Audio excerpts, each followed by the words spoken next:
मेरा नाम परिधि है।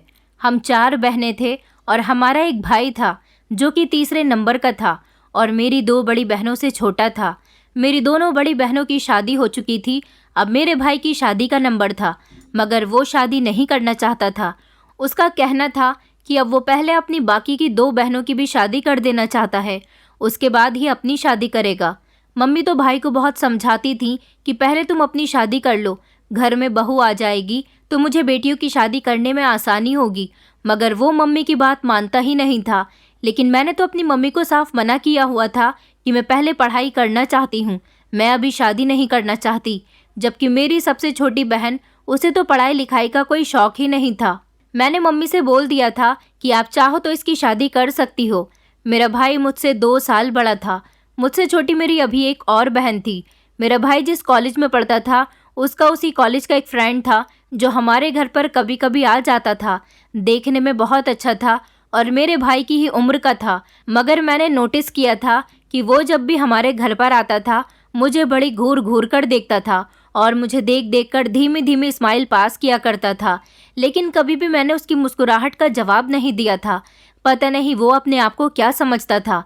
एक बार मैं घर पर अकेली थी जब वो मेरे भाई के बारे में पूछता हुआ हमारे घर आ गया था। मुझे ऐसा लग रहा था जैसे वो मुझसे कोई बात करना चाहता है, लेकिन तभी मेरी मम्मी आ गई और वो घबरा गया था। मैं धीरे धीरे उसके इशारे समझ रही थी। मुझे वो लड़का बुरा लगने लगा था। शक्ल सूरत का वो ज़रूर अच्छा था, मगर उसकी नीयत मुझ पर थी। मैंने उसके बारे में अपनी मम्मी या भाई किसी को भी नहीं बताया था। मैं नहीं चाहती थी कि उस लड़के से मेरे भाई की दोस्ती ख़राब हो, लेकिन अब जब भी वो हमारे घर पर आता था, मैं दूसरे कमरे में चली जाती थी। मैं नोटिस करती थी कि उसकी नज़रें मुझे तलाश कर रही हैं। मेरी पढ़ाई चालू थी और मैं अपनी पढ़ाई पर ज़्यादातर ध्यान दिया करती थी। फालतू बातों से मैं बहुत दूर थी, क्योंकि मैं डरती थी कि गलत कामों में पड़ने से मेरी पढ़ाई का नुकसान हो जाएगा। कुछ दिन इसी तरह से गुजर गए। मैं कॉलेज गई हुई थी। कॉलेज से जब घर आई तो मैंने देखा कि हमारे घर में मेहमान थे। इन सारे मेहमानों को देखकर मैं चौंक गई थी। ये कोई नए लोग लग रहे थे, इनको तो मैं जानती भी नहीं थी। फिर मेरी छोटी बहन ने मुझे बताया कि ये भैया के दोस्त प्रशांत की फैमिली है। मैंने कहा, अच्छा तो उसकी फैमिली हमारे घर पर क्या करने आई है? मेरी बहन मुझे देखकर हंसने लगी और कहने लगी कि आपका रिश्ता प्रशांत के लिए उसकी माँ लेकर आई है। मैं तो अपनी बहन की बात सुनकर चौंक गई थी। मैंने कहा कि इस लड़के की इतनी हिम्मत कि इसने अपनी माँ को रिश्ता लेकर ही मेरे घर भेज दिया। मेरी बहन कहने लगी, दीदी अब कुछ भी हो, लड़का बहुत अच्छा है और आप नहीं जानती कि भैया के सारे दोस्तों में प्रशांत सबसे ज़्यादा अमीर है। इसके पिता तो इस दुनिया में नहीं है, लेकिन इसके पिता बहुत सारी प्रॉपर्टी छोड़ गए हैं जो प्रशांत के ही नाम पर है। अगर आपकी शादी इसके साथ हो गई तो आप इसके घर में राज करोगी। मैंने अपनी बहन से चिढ़ते हुए कहा कि तुम खामोश हो जाओ। मैंने मम्मी से साफ साफ इनकार किया हुआ है कि मैं शादी नहीं करूँगी। मुझे अभी अपनी पढ़ाई कंप्लीट करनी है और उसके बाद जॉब भी करनी है।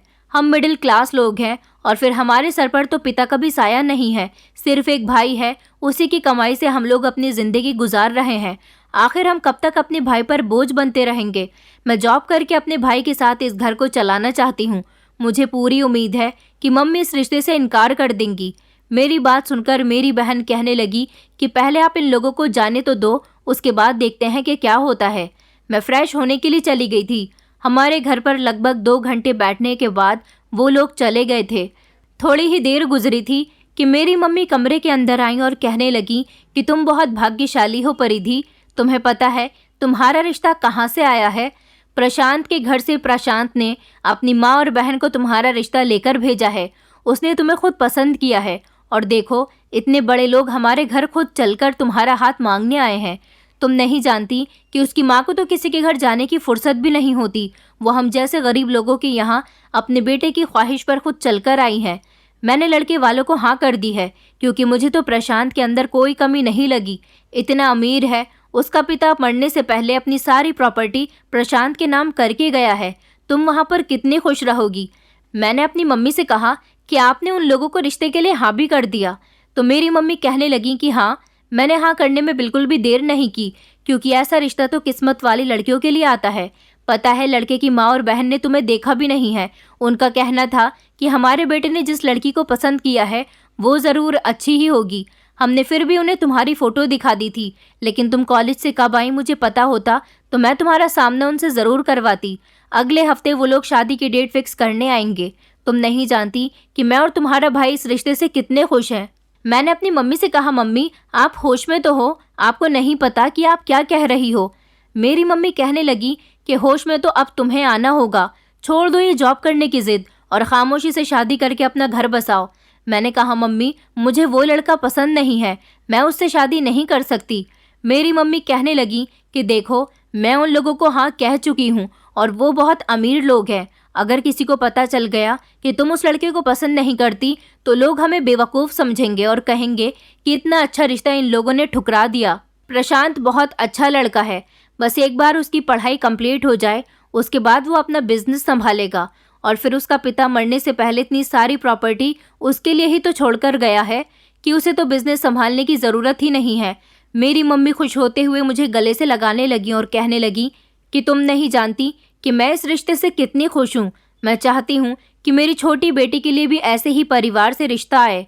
तुम्हारी दोनों बड़ी बहनें तो बेचारी बड़ी परेशानी भरी ज़िंदगी गुजार रही हैं, लेकिन मैं तुम्हारी तरफ से बेफिक्र रहा करूँगी क्योंकि मेरी बेटी एक ऐसे परिवार में जा रही है जहाँ के लोग तो अमीरी से बहुत मशहूर हैं।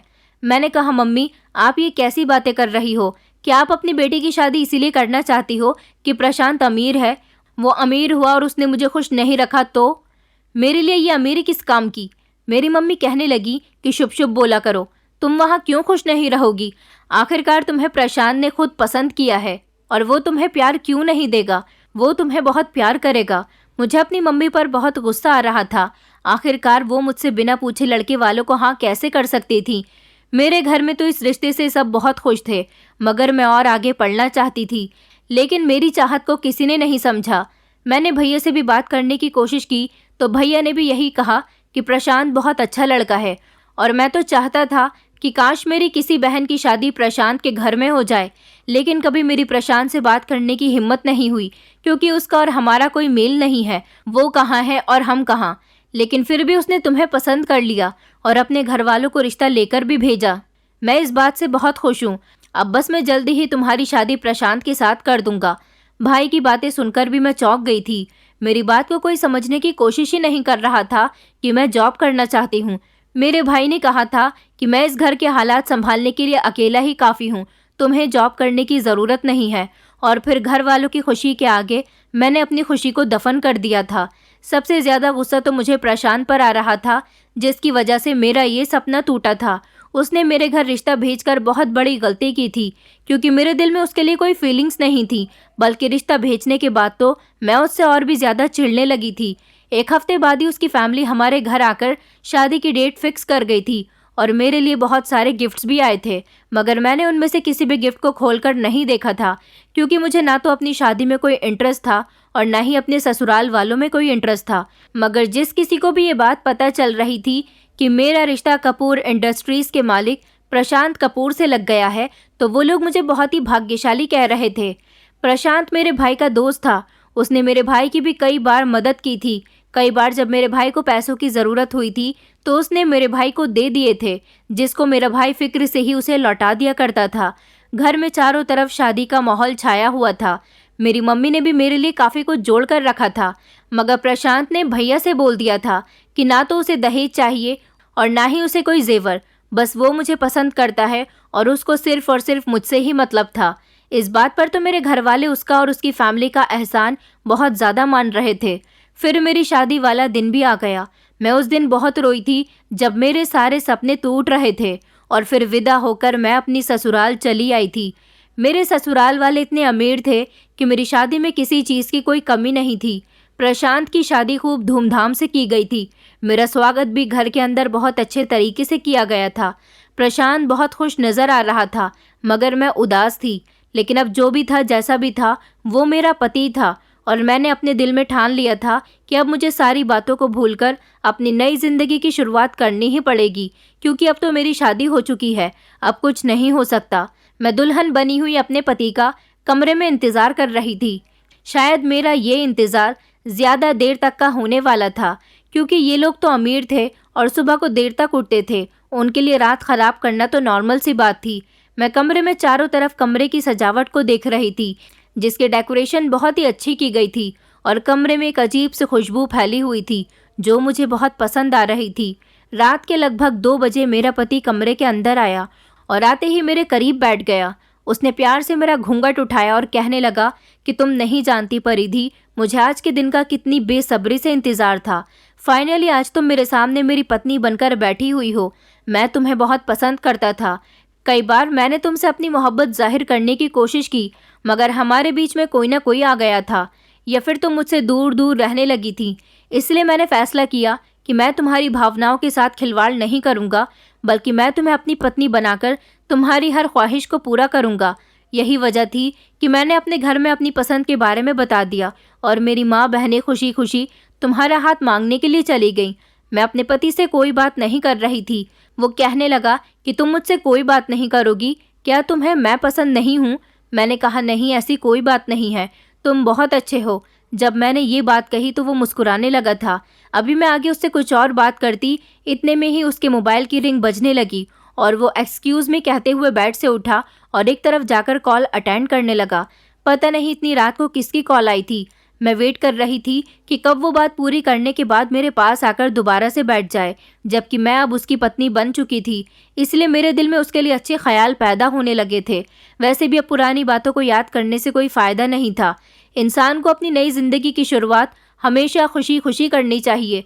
मैं खुश होने लगी थी, मगर शायद मेरी ये खुशी कुछ समय की ही थी। मेरी थोड़ी सी ही खुशी को अचानक किसी की नज़र लग गई थी। कॉल पर बात करने के बाद मेरा पति मेरे पास आया और कहने लगा कि सॉरी परिधि, तुम्हें थोड़ी देर और वेट करना होगा। मेरा एक दोस्त अमेरिका से मेरी शादी अटेंड करने के लिए आया है।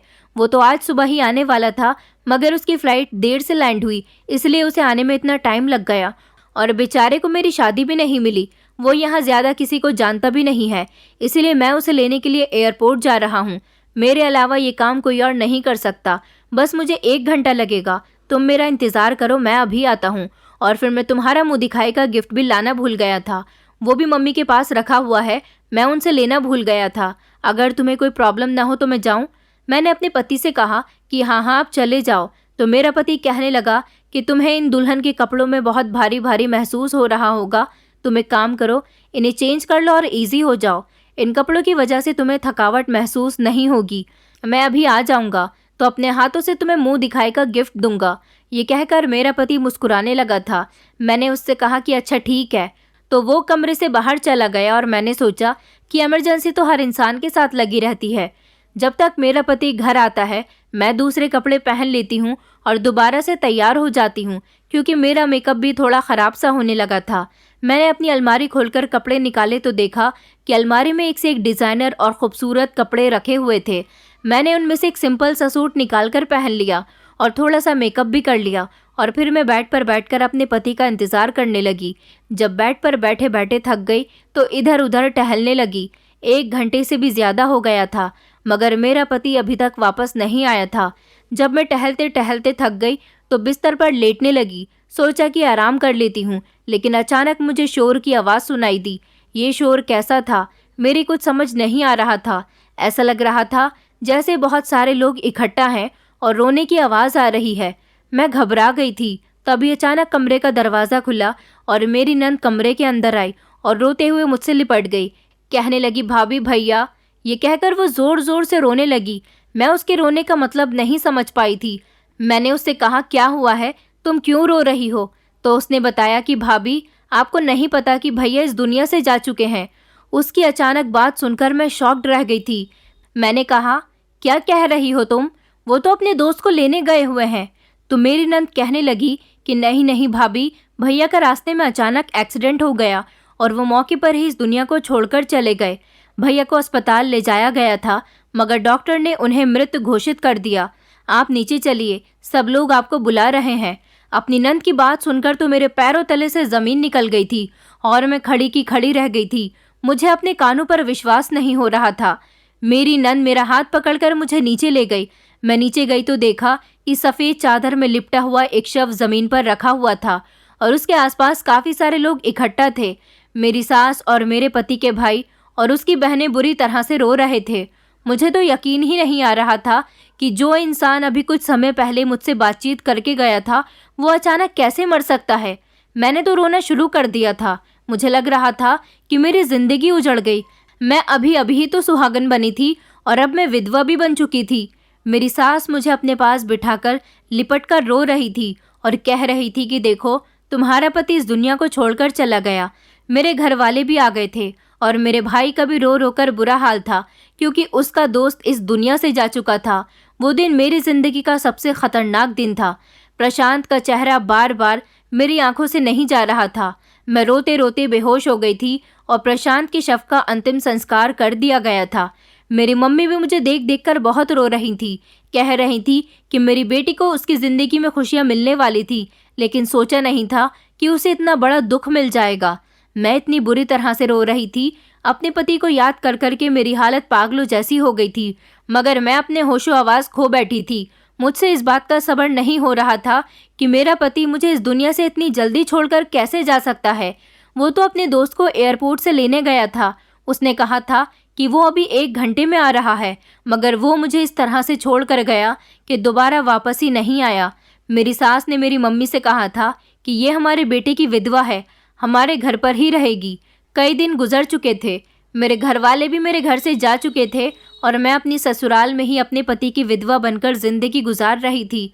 मेरे पति की मौत को 1 हफ्ता हो गया था जब मेरी तबीयत खराब हुई और मेरी सास ने मुझे दवाई खाने के लिए कहा था। वो दवाई खाने के बाद मेरे सर में दर्द रहने लगा था और मैं बस सारा दिन सोती रहती थी। एक दिन मेरी तबीयत बहुत ज़्यादा ख़राब हो रही थी। मुझे सांस नहीं आ रही थी और मैं सांस लेने के लिए पागलों की जैसी हरकतें कर रही थी। कभी अपने आप को पीटने लगती तो कभी घर का सामान उठा उठा कर फेंक रही थी, क्योंकि मैं बस चाहती थी कि मुझे किसी तरह से सांस मिल जाए। और फिर मैं इसी तरह तड़पते तड़पते बेहोश हो गई। शायद मैं 2-3 दिन तक बेहोश रही थी, लेकिन जब मेरी आँख खुली और मुझे होश आया तो मैंने देखा कि मैं अस्पताल में हूँ। मेरे बराबर में नर्स थी। उसने मुझसे कहा कि आप अब कैसा महसूस कर रही हो। मैंने उससे कहा मैं ठीक हूँ। वो कहने लगी कि 1-2 दिन बाद तुम और अच्छी तरह से ठीक हो जाओगी, उसके बाद तुम्हें तुम्हारे कमरे में भेज दिया जाएगा। उसकी बात सुनकर मैं चौंक गई और कहने लगी कि कौन से कमरे में भेज दिया जाएगा और मेरी फैमिली कहाँ है, मुझे क्या हुआ था। तो वो कहने लगी कि पागल खाने में तो पागल लोग ही आते हैं, अब उनके साथ पूरा परिवार तो चलकर नहीं आता ना। मैंने शॉक्ड होते हुए कहा, क्या, कौन सा पागल खाना? तो वो नर्स कहने लगी, अरे मैडम, यही पागल खाना जहाँ पर तुम एडमिट हो। हमारे अस्पताल में पागल मरीजों को यहाँ पर रखा जाता है और उनका ट्रीटमेंट किया जाता है। मैं कहने लगी, लेकिन मैं तो पागल नहीं हूँ। तो वो नर्स मेरी बात सुनकर ज़ोर ज़ोर से हंसने लगी और बोली, हर पागल इंसान यही कहता है कि मैं पागल नहीं हूँ। वो ये बात कहती हुई और हंसती हुई आगे बढ़ गई थी, मगर मैंने इधर उधर देखा तो बहुत सारे पेशेंट बेड पर लेटे हुए थे और अजीब अजीब सी हरकतें कर रहे थे। मैं ये देखकर हैरान रह गई थी कि मैं सच में एक पागल खाने में थी। मैं यहाँ कैसे आ सकती हूँ जबकि मैं पागल नहीं हूँ। सोच सोच कर दिमाग दर्द करने लगा था और मैं ज़ोर ज़ोर से चिल्ला रही थी कि मुझे जाने दो, मैं पागल नहीं हूँ। मेरी हालत बहुत ख़राब हो गई थी। मुझे अजीब अजीब तरह की दवाइयाँ दी जा रही थी जिससे मुझे अपना होश नहीं रहता था और मैं बेसोच सी बस एक तरफ पड़ी रहती थी। मेरी समझ नहीं आता था कि मुझे यहाँ कौन लेकर आया था। यहाँ पर पागलों के लिए अलग छोटे छोटे कमरे बने हुए थे, बिल्कुल किसी जेल की तरह, और मुझे भी इन कमरों में से एक छोटा सा कमरा दिया हुआ था जिसमें रहने के बाद मुझे ऐसा लगता था जैसे मैं किसी जेल में कैद हूँ। यहाँ के पागल एक दूसरे को नुकसान न पहुँचाए इसलिए उनको अलग अलग रखा गया था, लेकिन मैं बार बार वार्डन से चिल्ला चिल्ला कर कहती थी कि मैं पागल नहीं हूँ, मुझे यहाँ कौन लेकर आया है, प्लीज़ मुझे बताओ, प्लीज़ मेरे घर वालों को फ़ोन करो, मैं यहाँ से जाना चाहती हूँ। लेकिन मेरी आवाज़ की कोई सुनवाई नहीं होती थी। मैं इसी तरह से चीखती रहती थी, चिल्लाती रहती थी और ज़्यादा अपने दिमाग पर जोर डालने की वजह से मेरा दिमाग बहुत कमज़ोर होता जा रहा था। एक दिन आधी रात का समय था जब मैं अपने बिस्तर पर लेटी हुई थी। एक वार्डन मेरे पास आई और कहने लगी कि तू तो बड़ी खूबसूरत है, क्या तू सच में पागल नहीं है? मुझे लगा वो मेरी मदद करने के लिए आई है, शायद मुझे पागल खाने से निकाल दे। मैंने कहा, हाँ सच में मैं पागल नहीं हूँ। तो वो कहने लगी, अच्छा तो फिर ठीक है, मैं तेरी मदद करती हूँ यहाँ से निकलने में, लेकिन उसके लिए तुझे डॉक्टर को खुश करना होगा। मैं समझ नहीं पाई थी कि वो किस डॉक्टर की बात कर रही थी। तब उसने मुझे सोच भरी एक्सप्रेशन में गुम देखा तो कहने लगी, अरे तू परेशान मत हो, मैं तुझे यहाँ से निकलवा दूंगी। मैं जानती हूँ कि तू पागल नहीं है। उसकी बात सुनकर मैं खुश हो गई थी। मुझे लगा कि शायद वो मेरी मदद कर रही है, लेकिन वो मेरी मदद नहीं कर रही थी, बल्कि वो तो बड़ी प्लानिंग के साथ मेरे पास आई थी और फिर मुझे लेकर सीनियर डॉक्टर्स के केबिन में चली गई। उसने मुझे डॉक्टर के हवाले करते हुए कहा, डॉक्टर साहब, मैं जानती हूँ ये बेचारी पागल नहीं है, इसे आपकी मदद की ज़रूरत है। मुझे डॉक्टर ने सर से लेकर पैर तक देखा और कहने लगा, तो मैं इसकी मदद ज़रूर करूँगा। मैंने जल्दी से डॉक्टर के सामने हाथ जोड़ लिए। मेरी आंखों में आंसू थे और मैं हाथ जोड़कर बार बार सर हिलाते हुए कह रही थी कि प्लीज़ डॉक्टर साहब मुझे यहाँ से निकाल दो, मैं पागल नहीं हूँ। तो वो डॉक्टर जल्दी से मेरे हाथ पकड़ते हुए कहने लगा कि हाँ, मैं जानता हूँ तुम पागल नहीं हो, तभी तो मैंने तुम्हें अपने पास बुलाया है। वो मुझसे कहने लगा, तुम यहाँ बैठो, मैं अभी आया। उसकी बात सुनकर मैं तसल्ली से बैठ गई। डॉक्टर और वार्डन दोनों ही केबिन से बाहर चले गए थे। डॉक्टर ने दरवाज़ा बाहर से बंद कर दिया। मैं देख रही थी कि वो दोनों आपस में कुछ बात कर रहे थे, क्योंकि मुझे खिड़की से वो दोनों साफ नजर आ रहे थे। मैं खिड़की के करीब गई और उन लोगों की बातें सुनने लगी। मैंने देखा कि डॉक्टर अपनी जेब से नोटों की एक मोटी गड्डी निकालकर वार्डन को दे रहा था और उससे कह रहा था कि आज तुमने मेरा दिल खुश कर दिया। ये लड़की तो सच में बहुत खूबसूरत है, अब तुम जा सकती हो। मेरी समझ नहीं आया था कि आखिर ये सब क्या हो रहा था। मैंने देखा कि डॉक्टर पलटकर कमरे की तरफ आ रहा था। मैं फौरन चेयर पर जाकर बैठ गई। डॉक्टर केबिन के अंदर आते ही दरवाज़ा अंदर से बंद करने लगा। मैं डॉक्टर को देखकर खड़ी हो गई थी और कहने लगी, डॉक्टर साहब, आप दरवाज़ा क्यों बंद कर रहे हैं? तो वो मेरे पास आया और कहने लगा कि अरे घबराने की ज़रूरत नहीं है, बस मैं तुम्हारी मदद करना चाहता हूँ। वो ये बात कहते हुए धीरे धीरे मेरे करीब आ रहा था और मुझे छू रहा था। मैंने उसे धक्का दिया तो वो पीछे की तरफ गिरने से बचा था। उसने मेरे मुंह पर एक ज़ोरदार थप्पड़ मार दिया और कहने लगा कि तुम्हारी खूबसूरती के काफ़ी सारे पैसे वार्डन को देकर आ रहा हूँ। अब ज़्यादा नखरे दिखाने की ज़रूरत नहीं है और ना शोर मचाने की ज़रूरत है। मैंने कहा, तो तुम लोग यहाँ मासूम लड़कियों के साथ ये सब कुछ करते हो? तो वो कहने लगा, हाँ ऐसा ही समझ लो, बस अब तुम्हारी बारी है।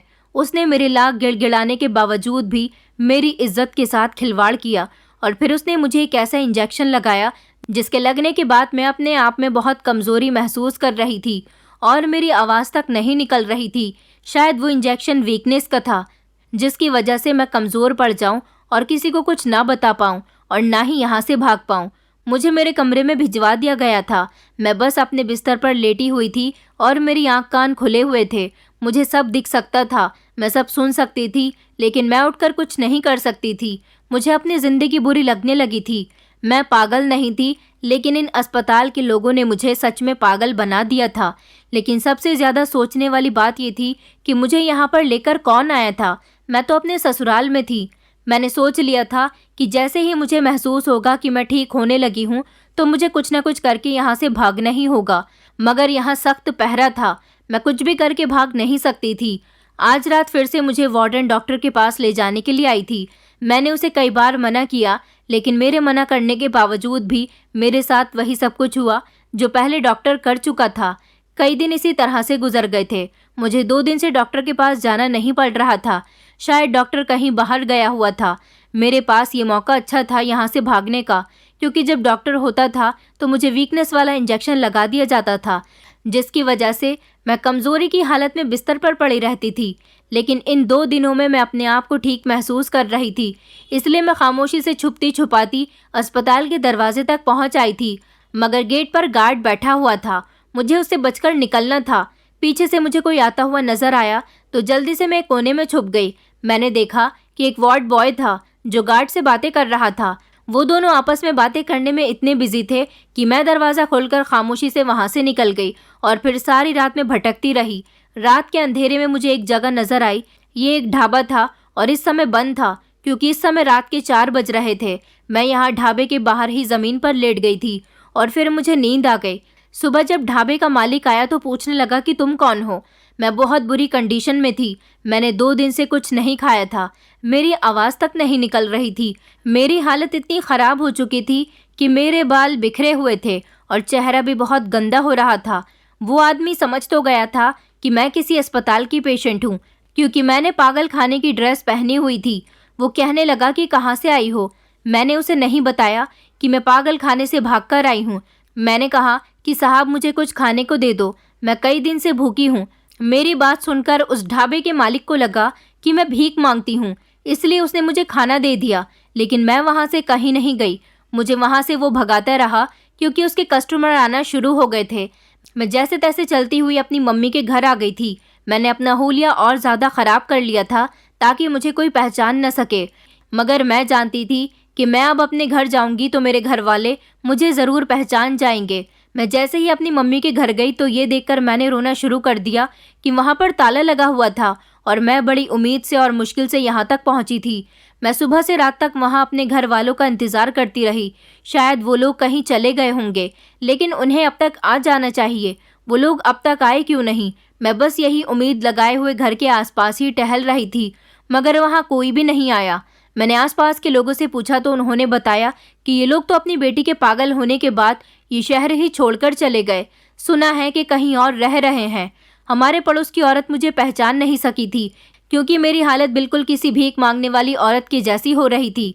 सुबह से मुझे रात हो गई थी अपने घर के आगे खड़े हुए, और फिर मैं वापस इसी ढाबे पर आ गई जहाँ पर मैं कल रात ठहरी थी। पूरा दिन गुजर गया था, मैं भूखी प्यासी थी। मुझे लगा कि मैं उसी ढाबे पर जाऊंगी तो ज़रूर ढाबे का मालिक मुझे फिर से खाने को कुछ दे देगा। मुझे अपनी ज़िंदगी बुरी लगने लगी थी। मेरा मन कर रहा था कि मैं अपनी जान ले लूं, मगर अब जान लेने से कोई फ़ायदा नहीं था क्योंकि मेरे तो आगे पीछे रोने वाला भी कोई नहीं बचा था। मैं बड़ी मुश्किल से ढाबे तक आ गई थी और फिर वहां आने के बाद वहां के मालिक से हाथ जोड़कर कहने लगी कि मुझे खाना दे दो, और उसे बताया कि मेरे आगे पीछे कोई नहीं है। मैं यहाँ तुम्हारे ढाबे के पीछे ही ज़मीन पर लेटकर सो जाया करूँगी। मुझे यहाँ से भगाना मत। मेरा यहाँ के अलावा कोई और ठिकाना नहीं है। मेरी वजह से तुम्हारे कस्टमर को कोई परेशानी नहीं होगी। वो मालिक बहुत दयालु था। उसने कहा चलो ठीक है, मैं सिर्फ तुम्हें खाना दे सकता हूँ, इतनी ही मदद कर सकता हूँ, इसके अलावा और कुछ नहीं कर सकता। मैंने कहा कि आपका बहुत बहुत शुक्रिया, मेरे लिए यही बहुत है। रात का टाइम हो गया था और मैं ढाबे के पीछे ही ज़मीन पर लेट गई थी। कुत्तों के भौंकने की आवाज़ से मुझे डर लग रहा था क्योंकि आज पहली बार मैं खुले आसमान के नीचे सो रही थी। मेरे सर पर कोई छत नहीं थी। कल तो मुझे थकान की वजह से नींद आ गई थी, मगर आज मुझे इस अकेलेपन और सुनसान इलाके से बहुत डर लग रहा था। मैं बुरी तरह से लेटे हुए रोने लगी, मगर उठकर बैठ गई और अपने चेहरे पर हाथ रख लिया और न जाने क्या क्या सोच रही थी। तभी अचानक पीछे से किसी ने मेरे कंधे पर हाथ रखा। मैंने जैसे ही पलटकर देखा तो पीछे एक भीख मांगने वाला आदमी खड़ा हुआ था। मैं उसे देखकर डर गई। उसके चेहरे पर सफ़ेद रंग की दाढ़ी मूंछ थी और उसने फटे पुराने कपड़े पहने हुए थे।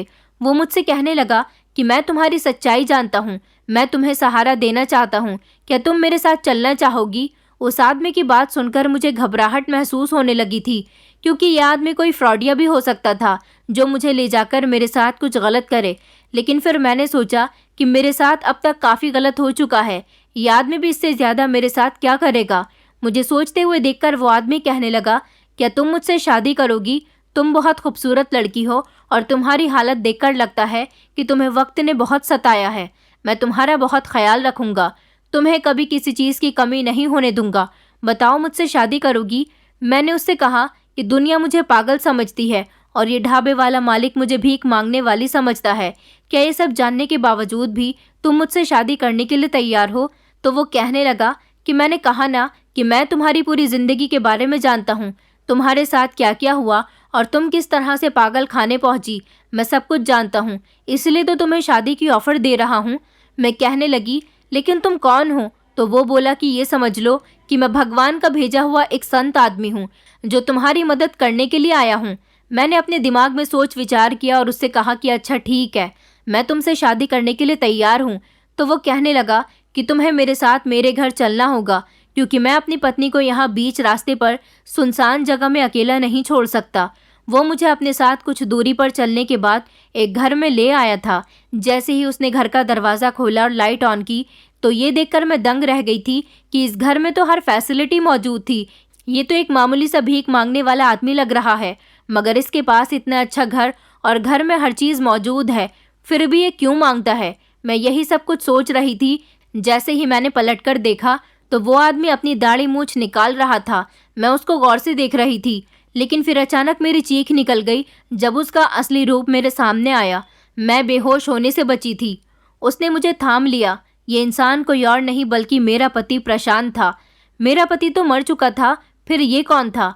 मेरे दिमाग में ढेर सारे सवाल घूम रहे थे। उसने कहा, तुम्हें परेशान होने की ज़रूरत नहीं है, मैं तुम्हें सब कुछ बताता हूँ। मैं तुम्हारा पति ही हूँ। मैं उसे देखकर फूट फूट कर रोने लगी थी और उसके गले से लगकर कहने लगी कि तुम कहाँ चले गए थे प्रशांत? वो कहने लगा कि तुम तसल्ली से बैठो, मैं तुम्हें पूरी बात बताता हूँ। पहले उसने मुझे ठंडा पानी पिलाया और फिर मेरे हाथ में हाथ थामकर अपनी बात बतानी शुरू कर दी। उसने बताया कि मेरा एक दोस्त शादी वाले दिन अमेरिका से मेरी शादी अटेंड करने के लिए आने वाला था, पर वो नहीं आया। रात के समय जब उसकी कॉल आई तो उसने कहा कि मैं आ चुका हूँ, मुझे लेने के लिए आ जाओ। मैं उसको लेने के लिए ही जा रहा था और कार में बैठा हुआ था जब अचानक मेरे दोस्त की फिर से कॉल आई। मैंने कॉल रिसीव की और अपने दोस्त से कहा कि तुम 5 मिनट इंतज़ार करो, बस मैं एयरपोर्ट तक आने ही वाला हूँ। मेरा दोस्त मेरी बात सुनकर हैरान रह गया और कहने लगा कि तुम एयरपोर्ट पर क्यों जा रहे हो जबकि तुम्हारी शादी की पहली रात है। मैंने सोचा तुमसे पूछता हूँ कि तुम अभी तक अपनी पत्नी के पास गए या नहीं। मैं उसकी बात सुनकर हंसने लगा और कहने लगा, ये तुम कैसे पागलपन वाली बातें कर रहे हो? तुमने अभी मुझे कॉल किया था और कहा था कि मैं एयरपोर्ट पर हूँ, मुझे लेने के लिए आ जाओ। बस मैं तुम्हें ही लेने के लिए आ रहा हूँ। मेरा दोस्त कहने लगा, पागलपन वाली बातें तो तुम कर रहे हो। मैंने तुमसे कब कहा कि मैं एयरपोर्ट पर हूँ?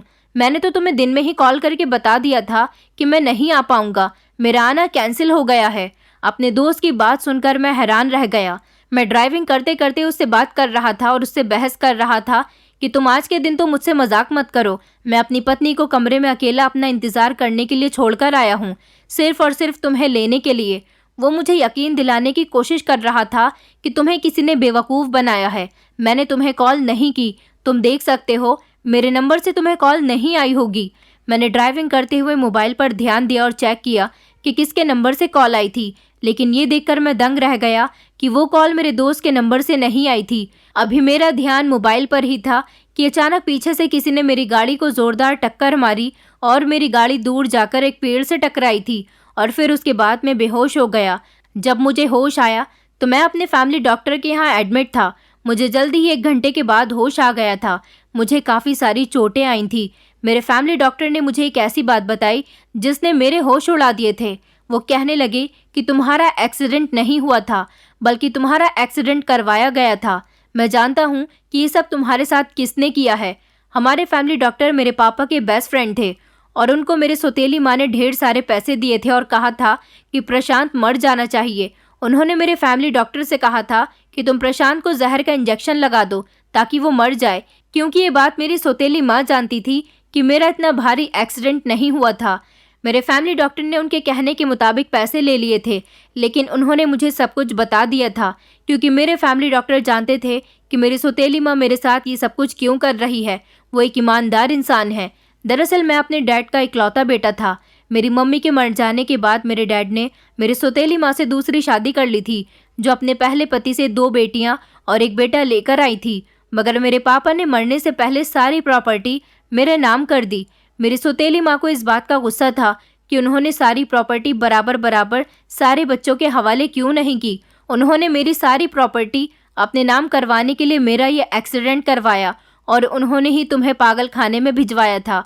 उन्होंने पागल खाने के डॉक्टर को पैसे खिलाए और जब तुम्हारी तबीयत ख़राब हुई तो उन्होंने तुम्हें पागल खाने में भर्ती करा दिया और कहा कि इस लड़की को दवाइयाँ देकर पागल कर दिया जाए। उन्होंने तुम्हारे घर वालों को भी ये यकीन दिला दिया कि तुम पागल हो चुकी हो। मैं काफ़ी दिनों बाद रिकवर हुआ था। डॉक्टर अंकल ने मेरी सौतेली माँ के मुताबिक मुझे मृत घोषित कर दिया था और मेरे बजाय किसी और की डेड बॉडी उनके हवाले कर दी थी।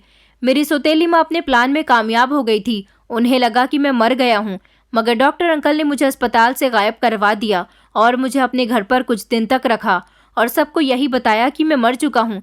जब मैं ठीक हुआ तो मुझे तुम्हारी याद आई। मैं तुमसे मिलना चाहता था। मुझे लगा कि इन लोगों ने तुम्हें तुम्हारे मायके भेज दिया होगा। मैंने अपनी पहचान बदल ली थी और मैं अपनी पहचान बदलकर तुम्हें ढूंढने की कोशिश कर रहा था। मैं तुम्हारे मायके के घर के बाहर पहरा देता था, मगर तुम मुझे वहाँ कभी दिखाई ही नहीं दी।